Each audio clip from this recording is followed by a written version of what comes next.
15 வருஷமா போராடிட்டு இருக்கிற சீமானாலேயே ஒரு எம்எல்ஏ கூட வர முடியல. தனிச்சு அவரால வர முடியாது சார். அவர் வந்து கண்டென்ட் தான் கொடுப்பாரு.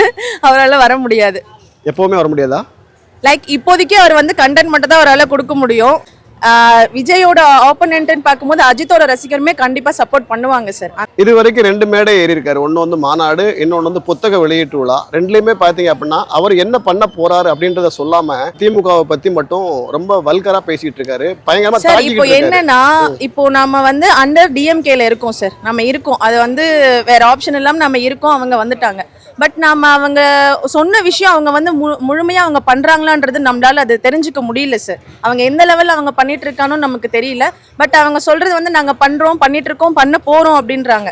பட் அதை சுட்டி காட்டணும்னா இந்த மாதிரியா பேசிதான் சார் ஆப்ஷன் எடுக்க முடியும். நல்ல வழிகாட்டுதலின் பேர்ல விஜய் பயணம் பண்றாருன்னு நினைக்கிறீங்களா, இல்ல தவறான வழியில போறாருன்னு நினைக்கிறீங்களா? 100% கிடையாது சார். அவர் கரெக்டான வழியில தான் வராரு. அவர் என்ன சொல்றாரோ அதை நாங்க பின்பற்றுவோம் சார். ஓகே, அவருடைய மேடை பேச்சு பிடிச்சிருக்கா? ரொம்ப பிடிச்சிருக்கு சார். ஒரு மாற்று அரசியல் வரணுங்கிறது தான் என் மக்களோட விருப்பமா இருக்கு.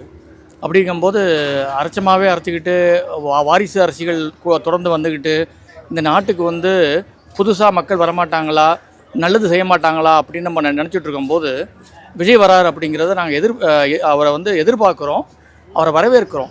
அவர் பேசும்போது பார்த்திங்கன்னா மக்களுக்கு நல்லது செய்வாங்க அப்படிங்கிறது தான் எங்களுடைய நோக்கமாக இருக்குது.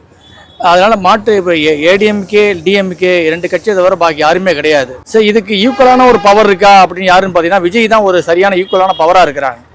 அப்போது இந்த விஜய் வந்தாருன்னா இந்த டிஎம்கேயை வந்து ஒழித்து மக்களுக்கு வந்து நல்லது செய்கிறதுக்கு மக்கள்லாம் எதிர்பார்த்துட்டு இருக்காங்க. இந்த விஜயினுடைய வரவேற்பு எங்களுக்கு ரொம்ப மிகவும் சந்தோஷத்தை அளிக்கிறது, உற்சாகத்தை அளிக்குது. வாரிசு அரசியல் இல்லைங்கிறாரு. மக்கள் மத்தியில தானே போய் நான் ஓட்டு வாங்குறேன், எப்படி வாரிசு அரசியலாக வரும் அப்படின்னு பார்த்தீங்கன்னா டிஎம்கேல எத்தனையோ பேர் இருக்காங்க, அவங்களுக்கு கட்சி தலைவர்கள் தொண்டர்கள்லாம் எத்தனையோ பேர் இருக்காங்க.